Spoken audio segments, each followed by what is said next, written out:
નખત્રાણા તાલુકાના મોટા વલકા ગામની પશ્ચિમ સીમાથી ગેરકાયદેસર રીતે દેશી બનાવટની બંદૂક રાખનાર કિસમને ઝડપી પાડતી એસઓજી પશ્ચિમ કચ્છ ભુજ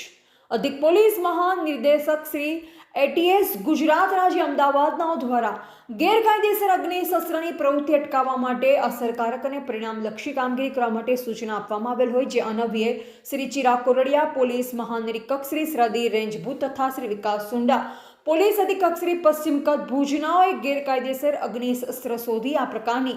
ગેરકાયદેસર પ્રવૃત્તિમાં સંડોવાયેલ ઇસમ વિરુદ્ધ કડક કાયદાકીય કાર્યવાહી કરવા સૂચના આપેલ હોય,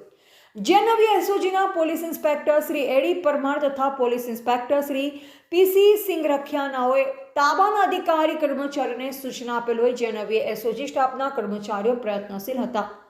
દરમિયાન ગઈકાલ તારીખ 15/1/2026ના રોજ એસઓજીના કર્મચારીઓ પેટ્રોલિંગમાં હતા. દરમિયાન એએસઆઈ દશરથભાઈ ચાવડા તથા પોલીસ કોન્સ્ટેબલ વનરાજસિંહ જાડેજા નાઓને સંયુક્ત રીતે મળેલ ખાનગી રાહે સચોટ બાતમી અન્વયે જરૂરી વર્કઆઉટ કરી નખત્રાણા તાલુકાના મોટા વાલકા ગામની પશ્ચિમ સીમમાં આવેલ પવનચક્કીવાળા કાચા રસ્તેથી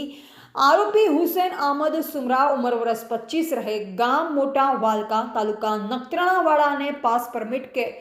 માન્ય આધાર પુરાવા વિના ગેરકાયદેસર રીતે રાખેલ એક દેશી બનાવટની બંદૂક અગ્નિશસ્ત્ર કિંમત ₹2000 સાથે ઝડપી પાડી ઉપરોક્ત મજકૂર ઇસમ વિરુદ્ધ